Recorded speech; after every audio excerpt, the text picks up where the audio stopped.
सतनामी समाज का कहना है कि धर्मगुरु हो के भी धर्मगुरु हमारे लिए न्याय नहीं कर रहे हैं, इसमें आप क्या कहें? सतनामी समाज के धर्मगुरु का कर्तव्य है समाज की रक्षा करना और समाज के लिए मर और इसके लिए अनेक उदाहरण हैं।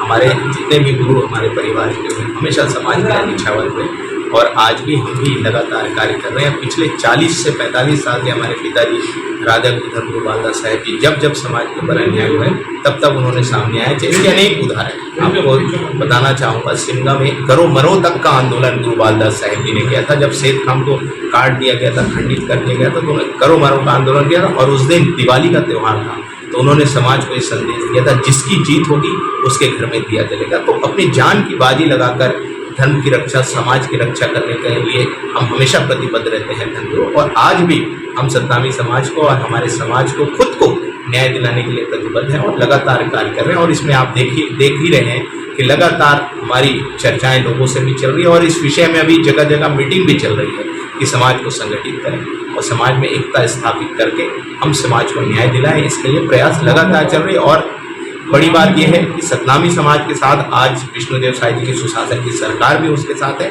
इसीलिए उन्होंने तत्काल न्यायिक जांच की भी घोषणा की ताकि सतनामी समाज को निष्पक्ष जांच हो और दोषी हो। देवेंद्र यादव जी की जो गिरफ्तारी हुई है वो तो वहाँ गए ही नहीं कलेक्टर ऑफिस, तो कौन सा धारा लगा ऐसा कोई? तो इस विषय में आप क्या कहना चाहेंगे? अब देखिए पूरे हर किसी को मालूम है कि किस प्रकार वो वहाँ बैठे हुए थे, किस प्रकार मंच में गए, किस प्रकार मंच में जाकर भड़काऊ भाषण उन्होंने किया। सारी पूरी जनता, छत्तीसगढ़ की जनता जानती है और समाज को भड़काने का उन्होंने काम किया। और तो और फोटो में ये भी दिखाई दे रहा है कि उनके सामने जो बैठा हुआ लड़का था लगातार फोन में कांटेक्ट कर रहा था, लगातार हर 5 मिनट 2 मिनट में फोन में बात कर रहा था। ये वीडियो में दिखाई दे रहा है। तो कहीं ना कहीं सारी चीज़ों से समझ में आता है पूरी प्लानिंग के तहत इस घटना को अंजाम दिया गया है और अपने प्लानिंग के तहत सारे लोगों को बुलाकर इस घटने को अंजाम दिया। तो निश्चित ही गिरफ्तारी हुई है और गिरफ्तारी होनी चाहिए और इसके पीछे और कोई बड़ा नेता है तो उसकी भी गिरफ्तारी। ठीक।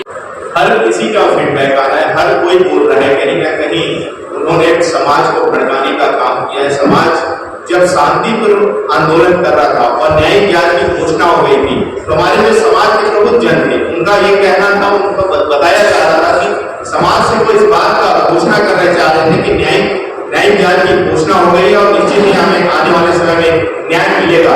लेकिन इनके जो नेता जो वहां पर मौजूद थे, जिन्होंने टेंट का व्यवस्था किया था, खाना पीना का व्यवस्था किया था, भीड़ ले जाने का व्यवस्था किया था, जो सुनियोजित ढंग से इन्होंने प्लान बना के काम किया था किसी भी प्रकार से हमारी इस घटना को अंजाम देना है और समाज को बदनाम करना है। जो शांतिपूर्ण छत्तीसगढ़ की शांति की टापू कही जाए उसको सौहार्दपूर्ण व्यवहार को बिगाड़ने के लिए इन लोगों ने ये प्रयास किया। और आज जब से ये देवेंद्र यादव जी गिरफ्तार हुए हैं तो निश्चित ही सतनामी समाज के अनेक लोगों का आज धर्मगुरु, सतनामी समाज के धर्मगुरु होने के नाते समाज के अनेक लोगों का लगातार कॉल आ रहा है। उन्होंने ये कह रहे हैं कि निश्चित ही ये अब बड़े लोगों की गिरफ्तारी में हमें पूरा विश्वास है कि समाज को न्याय ये जो उनके प्रेस कॉन्फ्रेंस में उनके बड़े लीडर कर रहे हैं, इससे उसके कहीं ना कहीं साबित हो रहा है क्योंकि और बड़े लीडर भी इसमें शामिल हो सकते, क्योंकि जो वही दोषियों को बचाता है जो उसमें कहीं ना कहीं शामिल है। तो कहीं ना कहीं उनका जो ये लोग प्रेस कॉन्फ्रेंस करके बहुत बड़ी बड़ी बातें जो कर रहे हैं वो भी इसमें शामिल हो सकते हैं। जब न्याय की जांच होगी तो उसमें सब सामने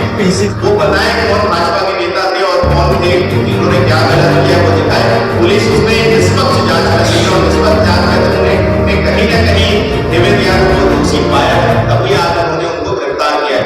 180 लोग लगभग गिरफ्तार हो चुके हैं, तो कहीं ना कहीं जो दोषी हैं वो गिरफ्तार हो रहे हैं। तो निश्चित ही और भी अगर कोई दोषी होगा तो गिरफ्तार होगा और देवेंद्र यादव जी अगर दोषी नहीं है अगर कहना चाहते तो पुलिस प्रशासन का मदद करें। ये अब पता तो चल गया है कांग्रेस का जो दोहरा चरित्र है वो अब सामने आने वाला है क्योंकि न्यायिक जांच में जो उसमें जांच हो रही है और सच धीरे धीरे सामने आ रहा है।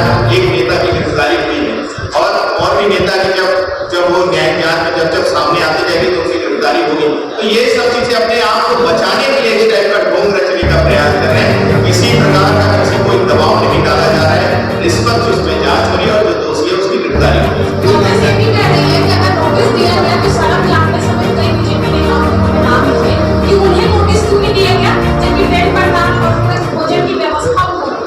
इसने कहा ऐसी कोई बात नहीं है। आप देखिए और मैंने जवाब दे दिया कि सिर्फ झूठ बोलने का काम कर रहे हैं, आरोप लगाने का काम कर रहे हैं, क्योंकि उनके नेता अंदर हो गए हैं और उनके ऊपर दोष आज कहीं ना कहीं सिद्ध होने जा रहे हैं। इस कारण वो दोस्त दूसरे के ऊपर मरने का प्रयास